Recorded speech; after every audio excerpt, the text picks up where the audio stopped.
오늘 우리 함께 하나님 말씀, 우리 사무엘상 1장 말씀,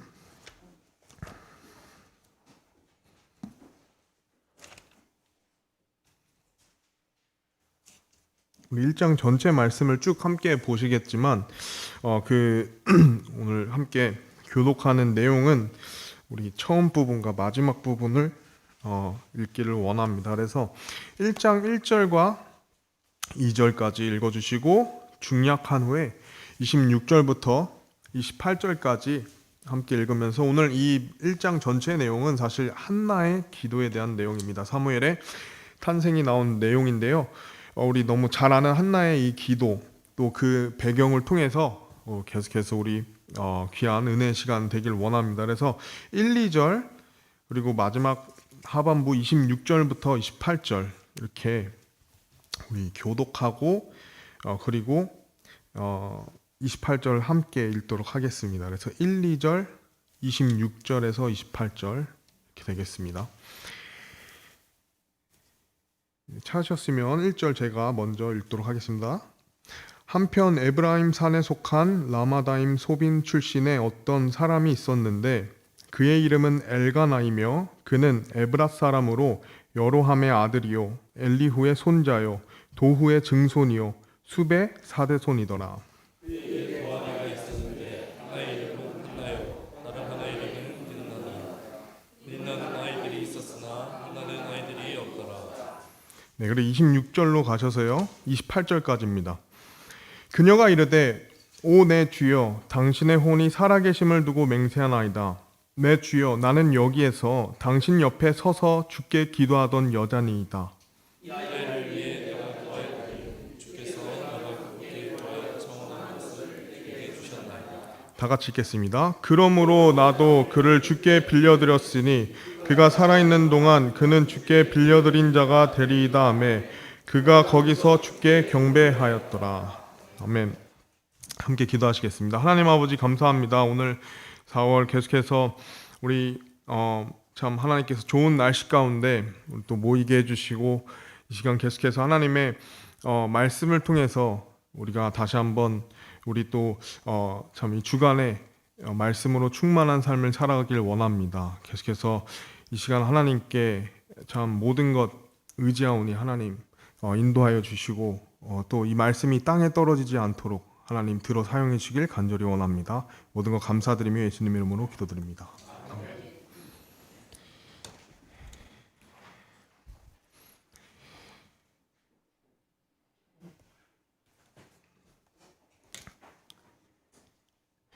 오늘 우리 보실 한나의 기도에 앞서서 사실 성경 말씀 안에는 여러 개의 이 기도들이 나오고요. 기도 인물들이 나오게 됩니다. 우리가 너무 잘 아는 이 모세부터 오늘 우리 본 이 한나 그리고 다윗, 솔로몬의 이 성전 봉헌 기도도 있고요. 그다음에 우리가 너무 잘 아는 히스기야 기도를 통해서 하나님께서 놀라운 일들을 이루시고 야베스의 기도 또 마리아의 어떤 기도와 우리 참 주님 되시는 예수님께서 이 땅에서 참 많은 기도를 행하셨고 또 우리에게 기도의 방법도 알려주시면서 성경 말씀을 찾아보면은 기도의 여러 가지 인물들이 나온다는 것을 볼 수 있습니다. 그 중에서 우리 오늘은 한나의 기도에 대해서 배우고요. 한나처럼 또 성경 인물들 가운데서 이 아이를 가질 수 없는 상태임에도 불구하고 하나님께서 그 여인의 태를 여셔서 그 아이가 하나님의 참 능력을 통해 나오게 되는 여인들도 있습니다. 우리가 너무 잘 아는 이삭, 그렇죠? 이 사라의 경우도 그렇고요. 그 다음에 오늘 보실 이 사무엘을 낳은 한나의 얘기도 그렇고 또 침례자 요한이 있죠.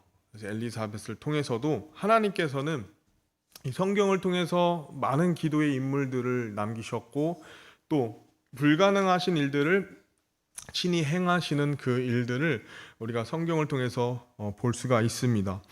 그 가운데서 오늘 우리는 이 한나라는 인물과 그 한나의 기도와 그 기도의 결과 그리고 그 모든 것을 또 우리가 함께 이해하기 위해서 필요한 이 배경들을 살펴보면서 오늘 우리가 이 기도를 어떻게 하나님께 드려야 할지 또 어떤 우리가 이 말씀을 통해서 어떤 또 은혜 또 적용을 할 수 있을지 함께 살펴보길 원합니다. 어쩌면 우리에게 너무 친숙한 내용이지만요. 이 가장 중요한 것은 이 한나의 기도의 결과로 사무엘이라는 한 인물이 태어나게 되는 이 과정을 우리가 또 이 본문 말씀의 배경을 함께 보시면서 이해한다면 이 내용이 더욱더 풍성해질 것 같습니다. 먼저 우리가 1절 말씀을 함께 보시면요. 그래서 우리 성경 말씀을 통해서 쭉 나가도록 하겠는데요. 1절 말씀 보시면 이 엘가나의 가족에 대해서 나옵니다. 먼저 1절은 엘가나의 출신의 내용입니다. 한편 에브라임 산에 속한 라마다임 소빔 출신의 어떤 사람이 있었는데 그의 이름은 엘가나이며 그는 에브라 사람으로 여로함의 아들이요 엘리우의 손자요 도우의 증손이요 수벳 4대손이더라. 이렇게 나옵니다. 우리가 여기서 엘가나라는 인물에 대해서 이해를 하는 것이 굉장히 중요한데요. 왜냐하면 실질적으로 이 사무엘이 이제 사사 시대의 마지막을 맺고 왕정 시대를 이루는 그 과도기의 인물로서 그가 어떤 출신의 배경이 있는지를 이해하는 것이 굉장히 중요합니다. 왜냐하면 우리가 1절 말씀 그 자체를 보시면 이 엘가나라는 인물은 이 에브랏 사람이라고 나오면서 뭔가 이 인물에 대한 내용이 좀 불분명할 수 있습니다. 왜냐하면요, 이 사무엘이라는 대언자가 나중에 여러 가지 역할을 하는 것 중에 이제 하나가 제사장인데 지금 1절 말씀을 보았을 때 엘가나는 제사장 지파의 어떤 레위 지파의 인물로서 보이지 않아 보이기 때문입니다. 그래서 우리가 먼저 살펴봐야 될 것은 엘가나라는 인물은 사실은 1절 말씀, 이 말씀만 보시면은 레위지파 사람으로 보이지는 않지만 이 사람의 계보가 어디에 등장하냐면요, 역대상 6장 말씀에 등장을 합니다. 그래서 역대상 6장 말씀을 보시면 이제 고핫 자손들의 이 계보 가운데 이제 1절에 나오는 그 계보의 내용이 이어서 나옵니다. 그래서 보시면은 27절, 28절에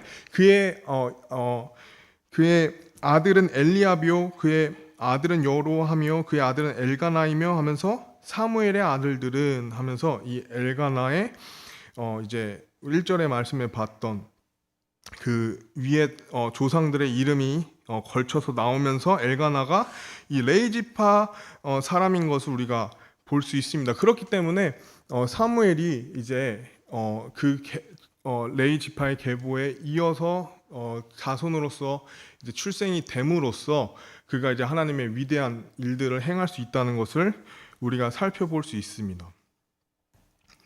그리고 이제 엘가나라는 인물이 계속해서 이 본문 말씀에 등장하면서 그가 사실은 굉장히 뛰어난 신앙을 지닌 인물입니다. 굉장히 훌륭한 예배자였고요. 굉장히 훌륭한 가정의 아버지였고 또 남편이었었습니다.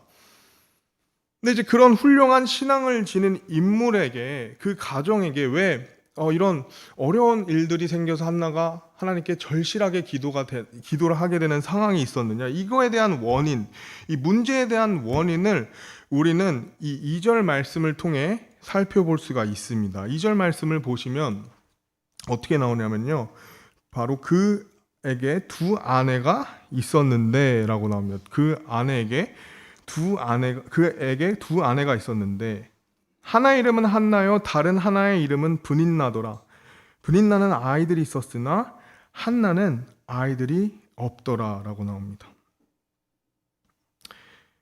그의 뛰어난 신앙에도 불구하고 사실은 그는 두 아내를 둔 자였었죠. 첫째 부인은 순서대로 보았을 때 당연히 한나였습니다. 그 다음에 둘째 부인 혹은 첩으로 브닌나를 두었죠.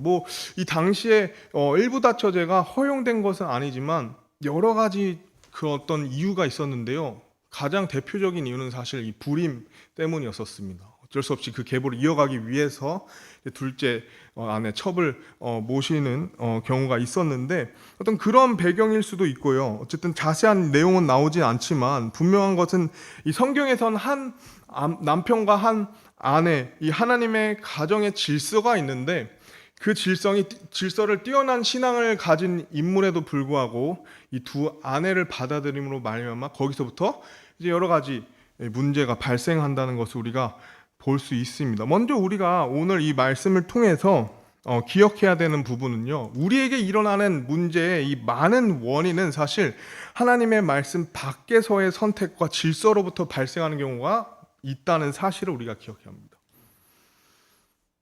우리가 여러 가지 그 문제를 이제 앞으로 해결할 방법을 말씀을 통해 찾지만 사실 문제가 일어나지 않으면 너무 좋겠죠.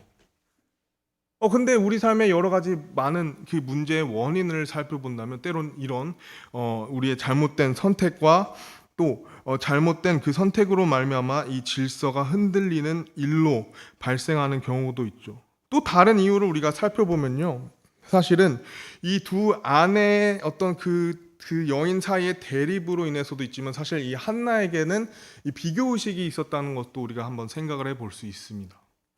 이 주변에 자기가 갖지 못한 것 혹은 다른 사람이 가진 것을 보면서 자신을 평가하고 자신을 그 잘못된 수렁에 빠지게 되는 그런 일들이 오늘 이 현 시대에 살아가면서 굉장히 많이 드러납니다. 우리가 많이 이용하는 유튜브나 뭐 소셜 미디어를 통해서 우리가 자주 보는 것은 무엇이죠? 잘 사는 사람들의 어떤 이야기들 혹은 성공한 사람들의 이야기들, 그런 것들을 우리가 접하다 보면 자연스럽게 내 자신의 그 초라함을 우리가 한탄하면서 우리가 좌절에 빠질 수도 있다. 이런 비교의식의 이유도 있을 수 있다는 것입니다. 그래서 우리의 문제의 이 원인을 우리가 스스로 계속 하나님 안에서 발견해가는 것, 이것이 굉장히 중요한 부분이죠. 참으로 감사한 것은 우리의 어떤 문제, 어떤 어려움, 그 모든 것을 우리가 하나님께 아랜다면 하나님이 모든 것을 해결해 주실 수 있다는 것입니다. 비록 이제 뛰어난 신앙의 엘가나에겐 두 아내라는 그 어떤 이 문제에 발생이 되는 원인들이 있었지만 사실은 이 문제뿐만 아니라 이 문제를 야기한 것이 또 있는데요. 이것이 이제 3절 말씀에 나옵니다. 이 사람이 자기 도시에서 나와 실로에 계신 군대들의 주께 올라가 경배하고 희생물을 드렸는데 엘리의 두 아들 홈리와 비느하스가 거기서 주의 제사장으로 있더라 라고 나옵니다. 우리가 여기서 궁금한 것은요, 너무 잘 아시지만요, 엘리와 또 두 아들 홈리, 비느하스가 이 시대에서 어떤 것을 나타내냐. 사실 이 시대적 상황을 보면요, 사사 시대의 끝자락이라고 볼 수 있습니다. 이제 사사기, 룻기, 사무엘상 이렇게 나가잖아요. 그렇기 때문에 이 사사 시대의 끝자락이자 사실 우리가 너무 잘 알지만 이제는 왕정 시대의 새로운 새로운 시대의 이 과도기적인 부분이다. 이 과도기라는 것을 우리가 볼 수 있습니다. 근데 이 사사 시대의 끝자락에 대한 묘사는 당연히 사사기 21장 마지막 장에 나오는데요. 그 마지막 장의 내용이 다음과 같습니다. 그때는 이스라엘에 왕이 없었으므로 사람마다 자기 눈에, 자기 보기에 옳은 것을 행하였더라. 이렇게 나옵니다. 한마디로 이 시대적 상황도요, 굉장히 무질서하다는 것. 성경 밖의 선택이 굉장히 자연스러운 선택들이 되는 거예요. 도덕적인 타락, 영적인 혼란의 시대, 자기의 눈에 옳은 대로, 자기가 보기에 옳은 대로 하는 그 시대적 상황까지 맞물리면서 이것이 어떻게 되죠? 나중엔 이 제사장들, 우리가 너무 잘 알지만 엘리도 그렇고 두 아들도 이 영적인 부분에 대해서 이 가르치고 이것을 이끌어야 되는 그 지도자들마저도 이 시대적 상황에서는 타락한 상황이라고 볼 수 있죠. 여러 가지 이 시대적 상황 그 가운데서 개인의 선택, 비록 그 사람이 뛰어난 신앙을 가졌음에도 불구하고 그런 선택들로 인해서 이 문제들이 야기된다. 오늘 우리가 이 시대에 살아가면서요, 이런 일들이 굉장히 비일비재할 수 있습니다. 굉장히 진리가 혼탁된 세상, 굉장히 진리가 무분별한 세상, 거짓과 참이 혼탁되어 혼란스러운 이 시대에 우리에게 중요한 것은 우리 눈에 옳은 것이 아닌 하나님의 눈에 옳은 것을 우리는 계속해서 발견해가고 그것을 다시 한번 우리의 기준으로 삼아야 된다는 것이죠. 그런 가운데 사실은 이 엘가나는요, 뭐 여러 가지 아쉬운 부분이 있지만 그럼에도 그는 사실 하나님 앞에 굉장히 귀한 인물이었다는 것을 볼 수 있습니다. 그는 굉장히 중요한 신앙적 모범이 있었는데요. 왜냐하면 엘가나는 해마다 실로에 올라가서 주 하나님께 제사를 드렸다는 것입니다. 예배를 드렸다는 것입니다. 근데 그것은 자신뿐만 아니라 그의 온 가족들과 함께 찾아보니까요, 이웃들까지도 실로에 올라가서 우리 다시 한번 하나님께 예배를 회복하자라는 그 어떤 확실한 그 방향성과 그 이유를 갖고 있었던 사람이죠. 모든 가족들과 함께 예배를 드리는 그 시대에 참된 예배자 혹은 예배를 회복하는 사람으로, 가정에서는 영적인 아버지로서 또 남편으로서 그는 가정 안에서도 신앙을 실천했다는 사실, 우리가 사실 이 말씀 통해서 계속해서 발견할 수 있습니다. 두 아내 한나, 브닌나와 그 자녀들에게 하나님의 섬기는 삶을 계속해서 가르치고 예배하는 삶을 계속해서 함께 이뤄가며, 무엇보다 한나의 마음이 무너졌을 때 신앙적으로 위로하는 인물이었던 거죠. 이 내용이 4절에서 5절로 계속 나옵니다. 엘가나가 헌물을 드릴 때가 되면 그가 자기 아내 브닌나와 그녀 모든 아들 딸들에게 여러 목을 주었으나 한나에게는 값진 몫을 주었으니 이는 그가 한나를 사랑하였기 때문이라 라고. 엘가나는 가정 속에서 하나님을 예배하도록 굉장히 참 그것을 이끄는 신실한 자였다는 것을 우리가 볼 수 있습니다.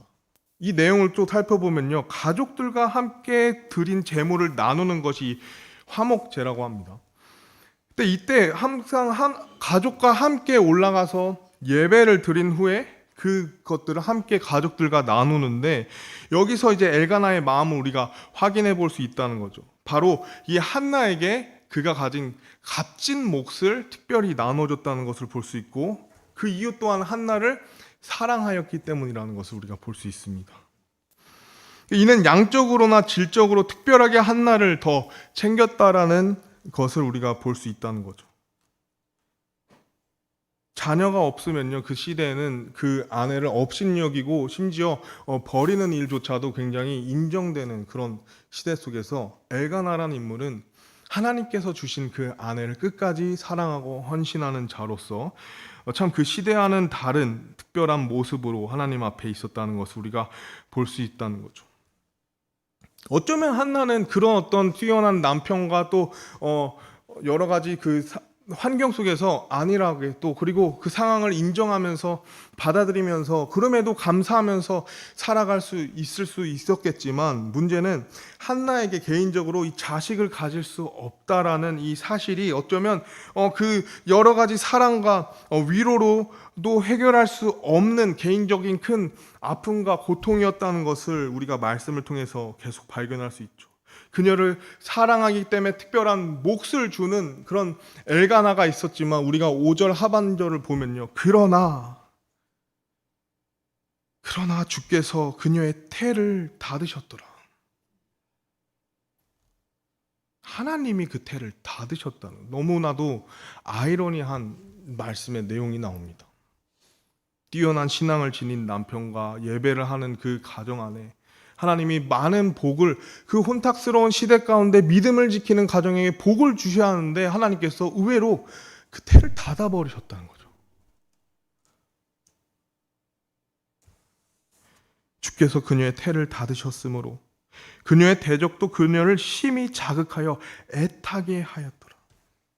특별하게도 여기서 한나의 태가 닫힌 이 불임 상태에 대해서 이것이 하나님께로부터 왔다는 것을 우리가 볼 수 있습니다.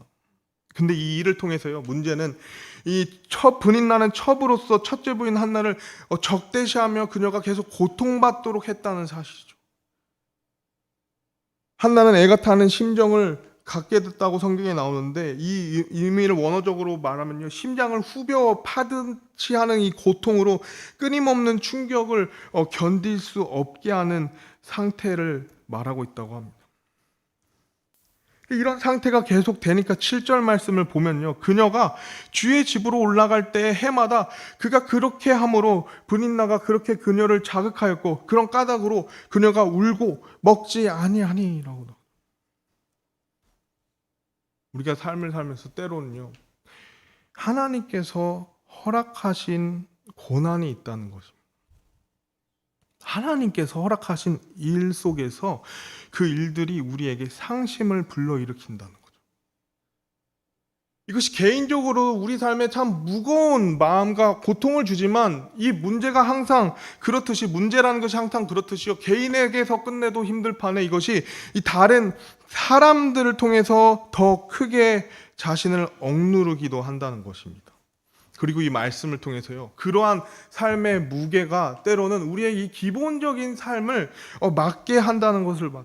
잠을 못 잡니다. 음식을 먹지 못하죠. 우리가 해야 되는 일이 손에 잡히지 않고 또 더 나아가서 우리는 믿음의 사람이지만 이 신앙적인 퇴보 혹은 이 의욕이 저하되고 상실되는 여러 가지 모습을 통해서 나타날 수 있다는 거죠. 참 8절 말씀을 보면요. 이 엘가나가 참 귀한 남편입니다. 우리 8절 말씀 보면요. 이에 그녀의 남편 엘가나가 그녀에게 이르되 한나여 그대가 어찌하여 우느냐 어찌하여 먹지 아니하느냐 어찌하여 당신의 마음이 괴로우냐 내가 당신에게 10 아들보다 낫지 아니하냐 하니라. 내가 당신에게 10 아들보다 낫지 아니하냐. 엘가나의 말이 어쩌면 그녀에게 큰 위로가 됐을 수 있습니다. 여보, 내가 자녀가 없는 당신을 여전히 사랑한다. 내가 당신이 자녀가 없더라도 여전히 난 당신에게 이 특별한 몫을 주며 상당한 몫을 주며 당신에게 헌신할 거야. 이런 남편이 있다면 얼마나 좋을까요? 그렇죠? 우리가 이 질문에 대해서 생각해 보면 자녀보다 남편이 더 낫다라고 믿는다면 내 마음에 정말 내 남편이 그러합니다. 내 남편이 엘가나와도 같습니다. 그런 남편이 있다면은 너무나도 좋지만 또 때론 우리의 가정적인 그 어려움 가운데 이 어떤 내 가정적인 어려움 가운데 우리는 이 한나의 기도처럼 하나님 앞에 기도하는 일들도 있을 수 있다는 것입니다. 때론 사람의 위로가 있어도요, 그것이 내 마음을 시원케 하지 못하는 때가 있다는 것이죠. 때론 그것이 일시적일 수도 있죠. 또 위험한 것은 인간적인 위로와 조언이 하나님께서 원치 않는 방법으로 이끌 수 있다는 사실입니다.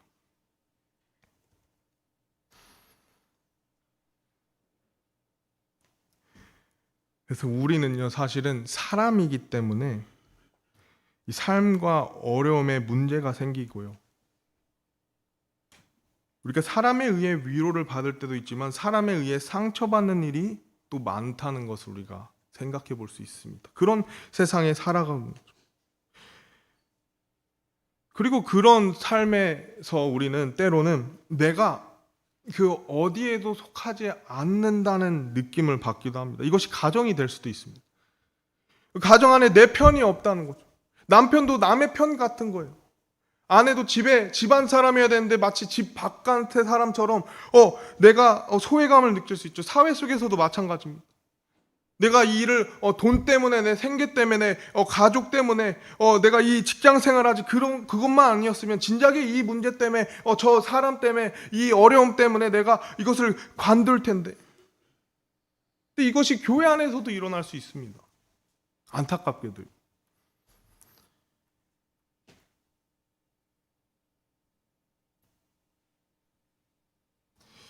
그렇기 때문에 우리는 사람이기 때문에 삶에 어려움과 문제가 생기고요. 사람에 의해 위로받을 때도 있지만 사람에 의해 상처받는 일이 참 많다는 것입니다. 이게 우리의 삶이라는 거죠. 우리가 때로 겪어지는 삶이라는 것입니다. 그리고 그걸 생각하면 가끔 어디에도 속하고 싶지 않다는 생각, 내가 이 상황에서 이 환경에서 벗어나고 싶다는 생각, 혹은 그 안에서도 내가 소외감과 외로움을 느끼는 그런 일들이 우리 삶에 충분히 있을 수 있다는 거예요. 근데 그럼에도 불구하고요, 우리에게 믿을 수 있는 한 가지가 있다는 것은 바로 우리 삶의 모든 일의 주권은 하나님께 있다는 것입니다. 하나님의 열고 닫음에는요, 분명한 선한 이유와 목적이 있다는 사실이죠. 우리가 이 일에서, 이 상황에서, 이 감정에서, 이 고통에서 좌절하고 멈춰있지 않아야 할 분명한 이유는 하나님의 열고 닫음에는 하나님께서 우리에게 주신 선한 목적과 이유가 있다는 사실을 우리가 믿어야 되기 때문입니다. 그리고 우리는요, 하나님께서 이러한 약속을 우리에게 많이 주셨다는 거 성경 말씀 통해 발견할 수 있죠. 우리가 너무 잘 아는 로마서 8장 28절. 내가 만약 하나님을 사랑한다면 이 말씀은 하나님께서 우리에게 주신 약속입니다. 우리가 아는 바와 같이 하나님을 사랑하는 자들, 곧 그분의 목적에 따라 부르심을 받은 자들에게는 모든 것이 합력하여 선을 이루느니라. 모든 것이 합력하여 선을 이룬다는 거죠.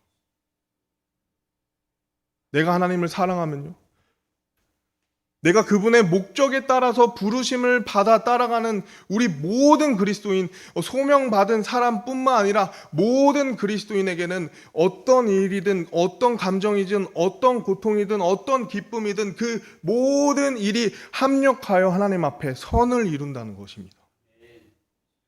우리 이 약속으로 다시 회복이 돼야 된다는 거죠.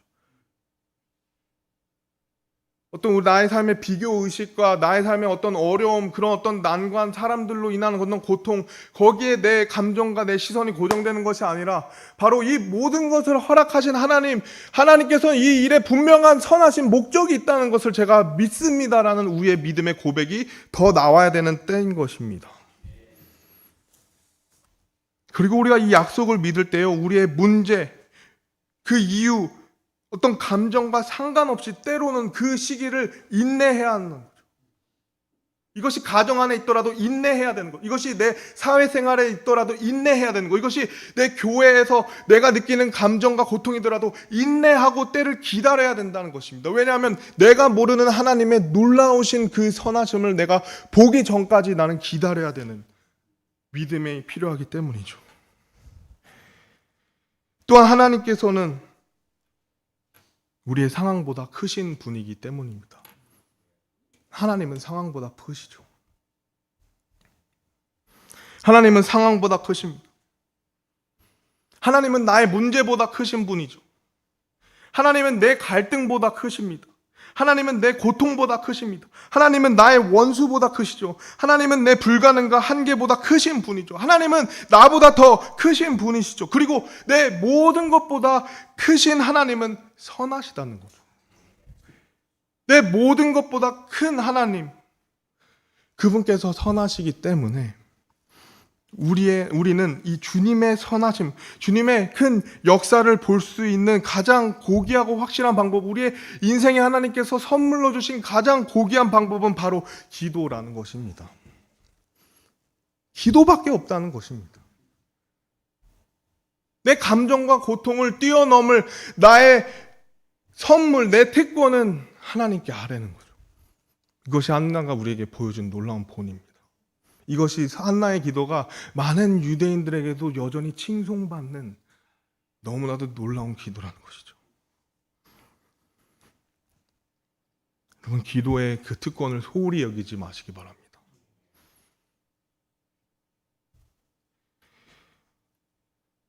그래서 우린 계속해서 이 기도의 놀라운 특권을 한나를 통해서 살펴보겠는데요. 장소가 이제 바뀌어서요, 한나가 엘리 제사장이 있는 주의 성전으로 나오는데 그곳에 가서 기도하는 모습이 나옵니다. 우리 9절 말씀 계속 보시면요, 이에 한나가 그들이 실로에서 먹고 마신 뒤에 일어났는데 그때 제사장 엘리는 주의 성전 기둥 옆에 있는 의자에 앉아 있더라. 우리 10절부터 계속 보시면요, 그녀가 혼이 쓰라린 가운데 주께 기도하고 통곡하며 맹세로 서원하여 이르되, 오 군대들의 주여, 만일 주께서 참으로 주의 여종의 고통을 돌아보시고 나를 기억하시며 주의 여종을 잊지 아니하사 주의 여종에게 사내 아이를 주시면 내가 그를 주께 드리되 그의 전 생애를 드리고 삭도를 그의 머리에 대지 아니하겠나이다 하니라 라고 나오죠.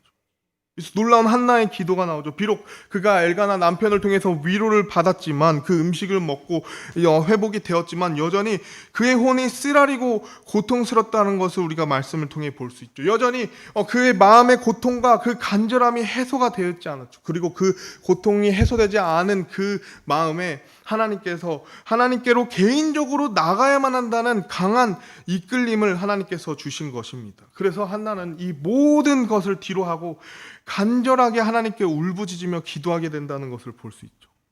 근데 왜 실로인가? 왜 굳이 실로까지 올라왔는가? 사실 실로가 이스라엘 공식적인 이 성전이기도 했고, 우리가 너무 잘 아는 하나님의 이 궤가 실로에 있었기 때문이죠. 그렇기 때문에 한나는 이 하나님의 살아계심과 또 하나님의 능력을 믿었기 때문에 하나님의 그 궤가 있는 곳에 직접 하나님께 가서 이것을 호소하고 싶었던 것이죠.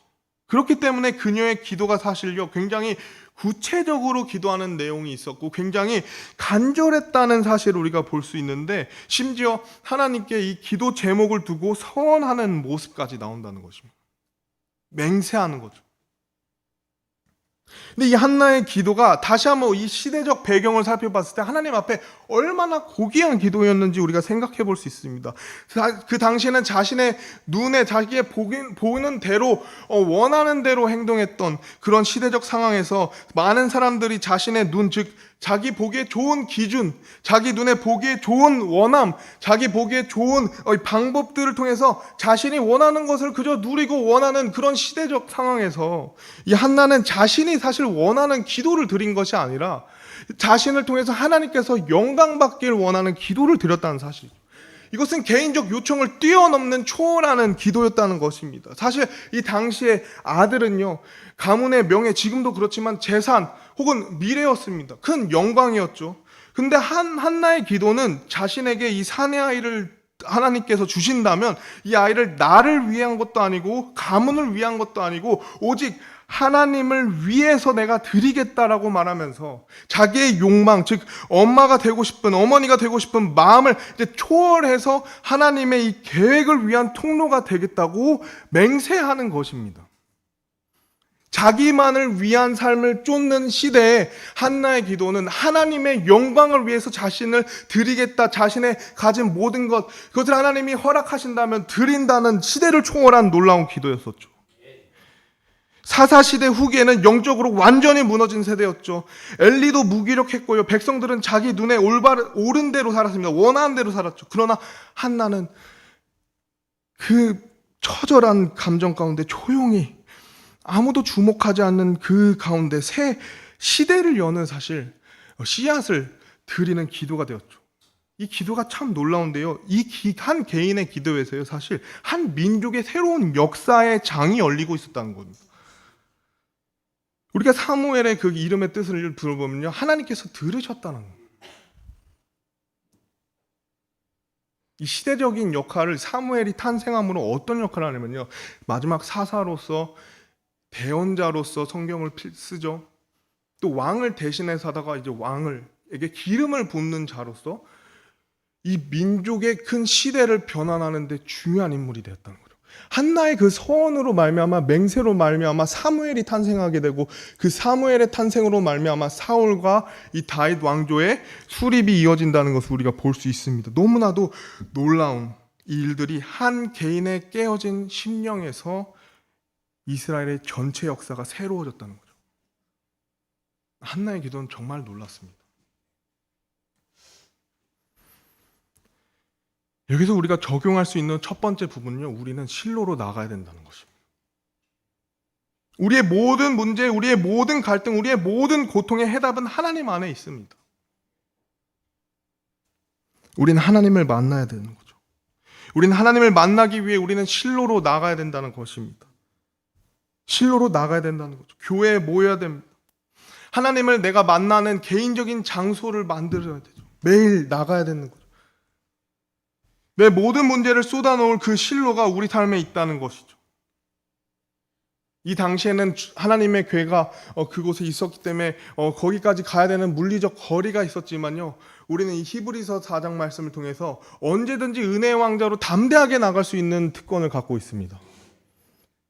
우리에게 실로란 내가 하나님을 만나고자 하는 의지가 있다면 그것이 실로가 된다는 거죠. 다만 필요한 것은요, 우리는 실로에 나아가야 된다는 겁니다. 우리의 마음이 하나님께 나아가야 된다는 거죠.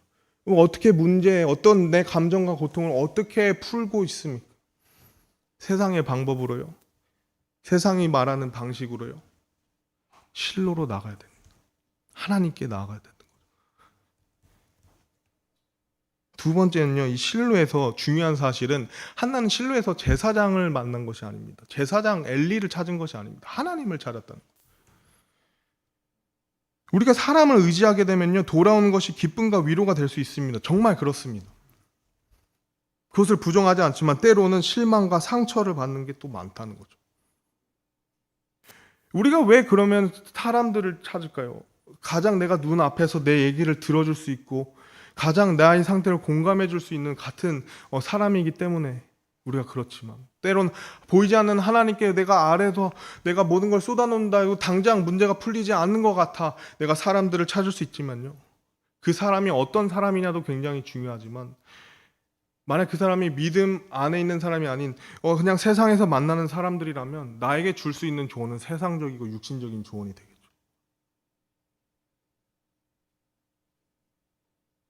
우리는 실로에서 제사장이 아닌 하나님을 찾아야 된다는 거죠.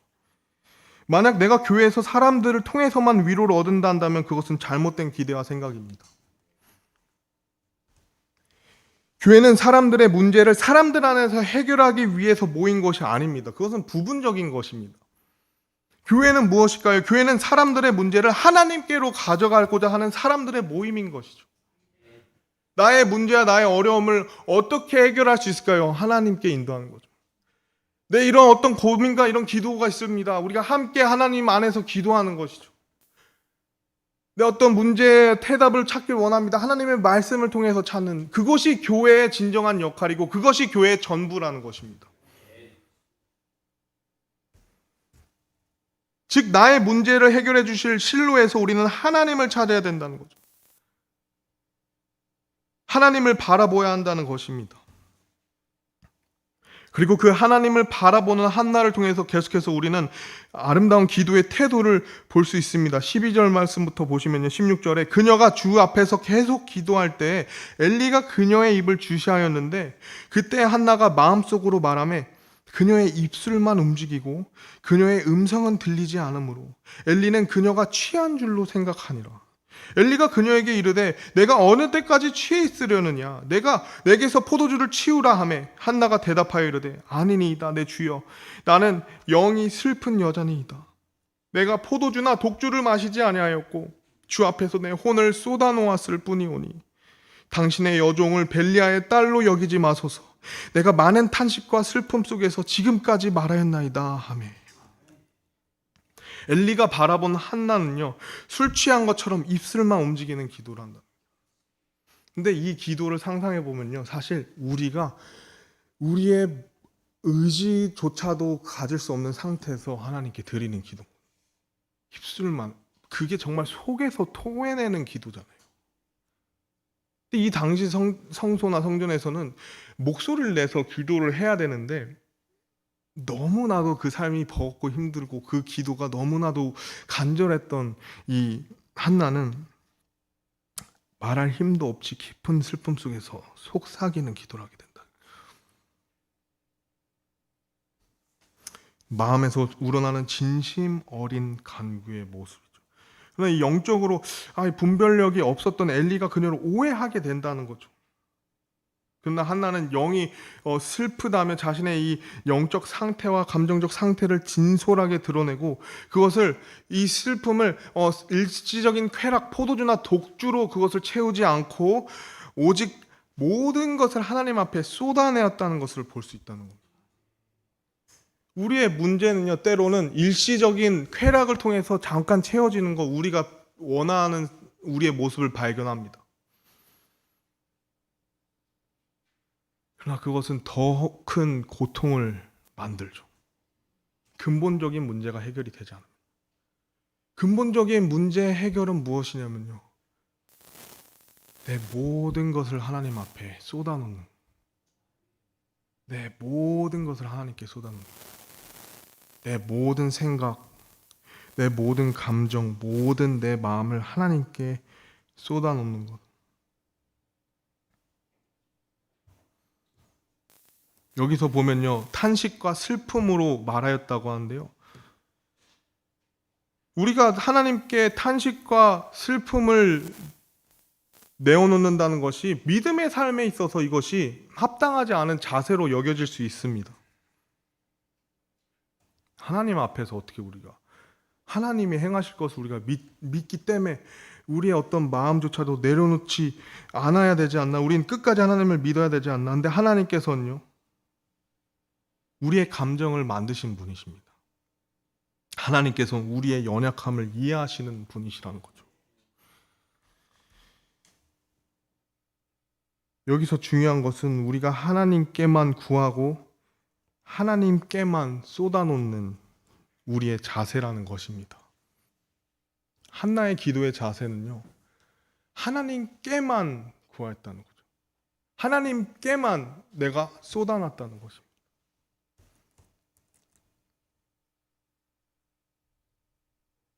진솔하기요. 하나님께 그래서 솔직한 것은 나쁜 것이 아닙니다. 내가 내 안에 있는 모든 것을 하나님 앞에 내 모든 감정 상태과 모든 생각을 쏟아놓는 것도 하나님은 그것을 업신여기지 아니하시고요. 때로는 너무 간절한 나머지 너무 우리의 마음이 무겁기 때문에 하나님께 그저 하나님 도와주십시오. 하나님 도와주십시오. 우리의 그 짧은 그러나 그 안에 많은 것이 담긴 우리의 기도조차도 하나님은 존귀하게 여겨주신다. 하나님은 우리의 아버지가 되시기 때문이죠.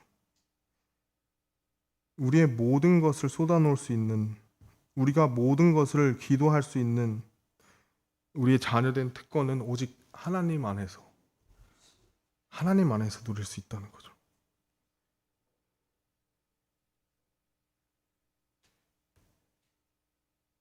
한나의 그 기도의 자세, 그것이 하나님 앞에 어떻게 응답되었는가 우리 17절 말씀을 통해 볼 수 있습니다. 이에 엘리가 응답하여 이르되 평안히 가라. 이스라엘의 하나님께서 내가 그분께 구하여 청원한 것을 내게 주시기 원하노라 하니. 엘리는 그 순간 하나님의 마음과 말씀을 대변함으로써 한나의 기도가 하나님 앞에 얼마나 간절했는지를 알게 됐다는 거죠. 그리고 여기서 중요한 것이요, 18절입니다. 그녀가 이르되 당신의 여종이 당신 눈앞에서 은혜를 입기 원하나이다 하고 이렇게 그 여인이 자기 길로 가서 먹었으며, 여기서 중요합니다. 다시는 얼굴에 슬픈 기색이 없었더라. 다시는 그녀의 얼굴에 슬픈 기색이 없었더라. 우리의 모든 문제 해결은 하나님 안에 있고요, 그 하나님께서는 우리에게 하나님이 주실 수 있는 평안을 주신다는 거죠. 정말 우리 삶에 이거 경험할 수 있다는 거죠. 경험하길 원합니다.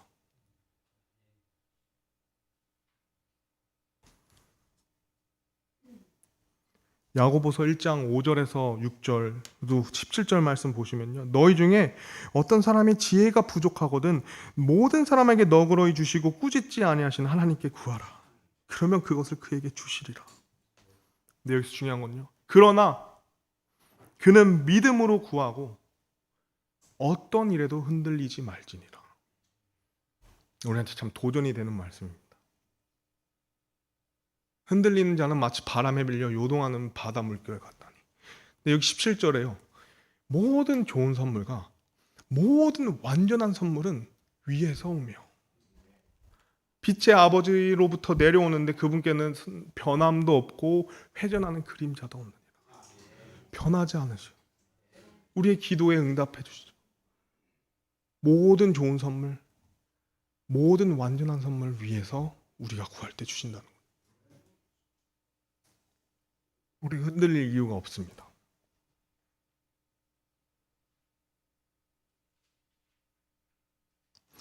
그래서 19절에서 20절 말씀을 보면 그들이 아침에 일찍 일어나 주 앞에서 경배하고 돌아가 라마에 있는 자기들 집에 다다랐는데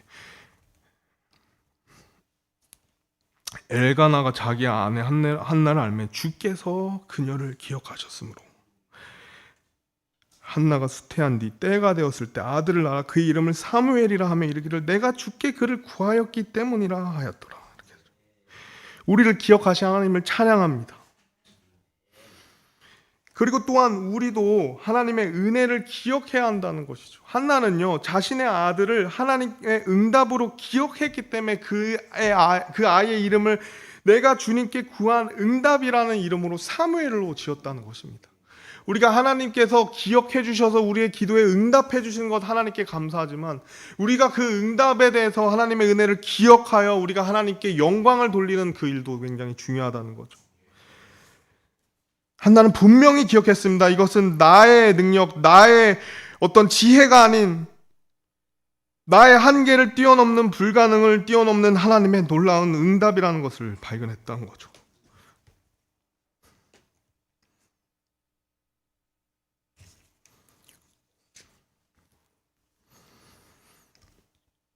그러면서 이제 21절 말씀에 그 사람 엘가나가 그의 온 집이 해마다 드리는 희생물과 그의 서원 헌물을 주께 드리러 올라갔으나 한나는 올라가지 아니하였으니 이는 그녀가 자기 남편에게 이르되 아이의 젖을 뗄 때까지 내가 올라가지 아니하고 그 뒤에 그를 데려다가 그가 주 앞에 나타나게 하며 이로써 그가 영원토록 거기 있게 하리이다 하였기 때문이라 라고 말합니다. 우리가 근데 때로는 한나와는 다른 이유로 올라가지 않는 경우가 있다면 우리가 사람들은 어떤 사람들은 기도를 들어주시는 하나님께 올라가지 않는 경우가 있다. 이것이 드디어 응답받았다고 바로 하나님을 잊어버린 채 또 살다가 또 내가 하나님이 필요하면 언제든지 하나님께 구하고 또 그것을 얻어서 하나님께 영광을 돌리는 것이 아니라 그냥 나의 이익을 위해서 하나님을 마치 램프의 진이 요정처럼 사용하는 그런 우리의 어떤 모습도 발견할 수 있죠. 그러나 한나는 달랐습니다. 한나는 하나님께 약속받은 한나는 하나님께 약속받은 자로서 하나님께 경배하기 위해 그 약속을 기다리기 위해 그 때를 기다리기 위해 있었다는 것을 봅니다. 이 부분을 상상하면 참 얼마나 많이 고민이 됐을까. 23절부터 보시면요. 그녀의 남편 엘가나가 그녀에게 이르되 당신이 보기에 좋은 대로 행하여 당신이 그의 젖을 뗄 때까지 머무르나 오직 주께서 자신의 말씀을 확증하시기를 원하노라 하매 이에 그 여인이 머물면서 자기 아들의 젖을 뗄 때까지 그에게 젖을 주리라. 근데 그 때를 기다리면서 정말 자신이 너무나도 갖고 싶었던 그 아이가 이제 젖을 떼게 되면 하나님께 드려야 되는 그 시간 가운데 얼마나 한나는 고민이 많았을까요, 인간적으로. 얼마나 많이 고민을 했을까요? 어쩌면 하나님께 하나님 혹시 다른 뜻이 있다면 이 아이를 제가 계속 품고 있어도 될까요? 혹시 다른 계획이 있다면 인간적인 고민이 많았을 것입니다. 너무나도 이뻤었겠죠. 그녀가 그의 젖을 뗀 뒤 그러나 어떻게 나오죠? 그를 데리고 올라갈 때에 숫소 3마리와 밀가루 1에바 포도즙 1부대를 가지고 실로에 있는 주의 집으로 그를 데려갔는데 아이가 어리더라. 그들이 숫소를 잡고 아이를 엘리에게 데려가매. 그리고 오늘 우리가 읽었던 말씀이 나오죠. 그녀가 이르되 오 내 주여 당신의 혼이 살아계심을 두고 맹세하나이다. 내 주여 나는 여기에서 당신 옆에 서서 주께 기도하던 여자니이다. 이 아이를 위해 내가 기도하였더니 주께서 내가 그분께 구하여 청원한 것을 내게 주셨나이다. 그러므로 나도 그를 주께 빌려드렸으니 그가 살아있는 동안 그는 주께 빌려드린 자가 되리이다 하매 그가 거기서 주께 경배하니라. 우리의 오늘 말씀을 마치면서요. 우리의 오늘 기도가 우리의 오늘 간증이 이 한나와 같기를 원합니다. 저도 듣기를 원하죠. 저도 그런 간증이 있기를 원합니다. 우리 입술에 내가 이런 고통이, 내가 이런 문제가, 내가 이런 어려움이 있어서 기도하던 사람인데 하나님께서 나의 기도를 들어주셨다. 하나님께서 우리의 그 기도를 응답해 주셨다. 우리의 이 승리의 간증이 정말 우리가 끊임없이 하나님을 붙잡고 의지하고 하나님께 구하면서 우리가 이것이 포기하여 그냥 흘러간 어떤 시간으로 어떤 그런 상황으로 종결되는 것이 아니라 끝까지 하나님을 의지함으로써 하나님께서 내가 구하는 그 기도를 하나님께서 하나님의 때에 놀랍게 인도해 주셔서 그것을 나에게 들어주신다면 그것이 얼마나 우리에게 큰 승리의 간증이 될까요?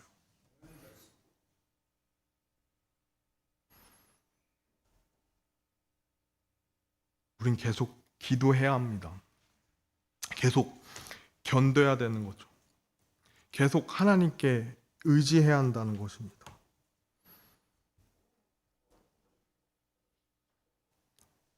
여기서 마지막으로 우리가 볼 때 28절 말씀은요. 주께 빌려드렸다는 이 빌려드림은 내가 갖고 있던 소유를 하나님께 잠시 맡기는 것이 사실 아닙니다. 이것은요. 이 원어적인 의미를 살펴보면 하나님께 전적으로 그 아이를 영원히 내어드리는 것을 뜻합니다. 저는 우리의 간증이 내가 하나님께 구한 것을 하나님께서 주신 것에 그치는 것이 아니라 그러한 하나님께 내가 가진 모든 것을 하나님께 드리는 것이 우리의 진정한 기도의 완성이고 우리의 진정한 승리의 간증이 된다고 믿습니다. 하나님께서 이것을 주셨습니다. 할렐루야가 아니라 하나님께서 이런 것을 주신 하나님이시기 때문에 오늘 내가 영혼을 구령하려 나의 시간을 드립니다. 오늘 내가 선교를 위해서 나의 물질을 드립니다. 오늘 내가 하나님을 위해서 내 가진 것을 드립니다. 내 모든 것을 드립니다. 그것은 하나님 앞에 합당하고 하나님 앞에 내가 전혀 손실이 아닌 모든 것을 가장 선한 때에 주시는 하나님께 내가 드리는 나의 믿음이요, 나의 승리요, 나의 간증이라는 것. 이것이 진정한 우리 그리스도인의 승리의 간증이 된다. 사실 그래서 이 사무엘상 1장 다음에 더 놀라운 것은 한나의 노래에서 나옵니다. 오늘 우리는 한나의 기도에 대해서 보겠지만요. 이 한나의 노래는요. 하나님께 받은 것을 그저 갖고 그치는 것이 아니라 하나님께 모든 것을 내어드리는 승리의 찬양이 된다는 거죠.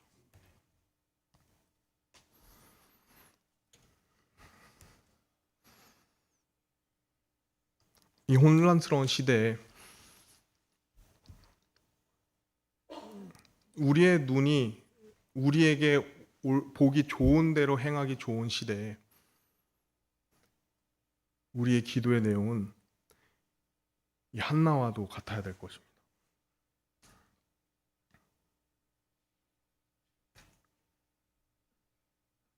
나의 모든 것을 쏟아내고 나의 모든 것을 주님께 아뢰고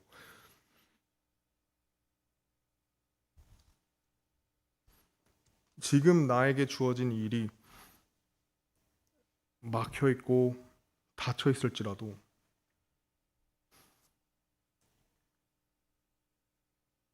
가장 좋은 것을 주시는 하나님께 모든 것을 맡기면서 하나님만을 의지하는 그리스도인의 기도가 이 시대에 굉장히 많이 필요하다는 거죠.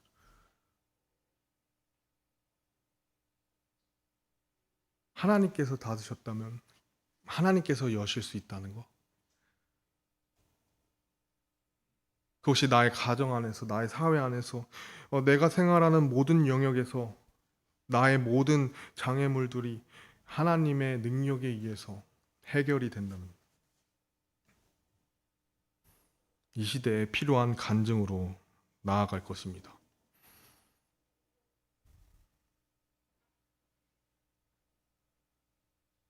제가 좋아하는 말 중에 폴 채플 목사님이 God's denial is not God's delay라는 말이 있습니다. 그 말의 의미는 하나님의 no, 하나님의 거부가 하나님의 그 거절의 의미가 아니라 하나님께서 그것을 계속해서 이뤄가신다는 것이죠.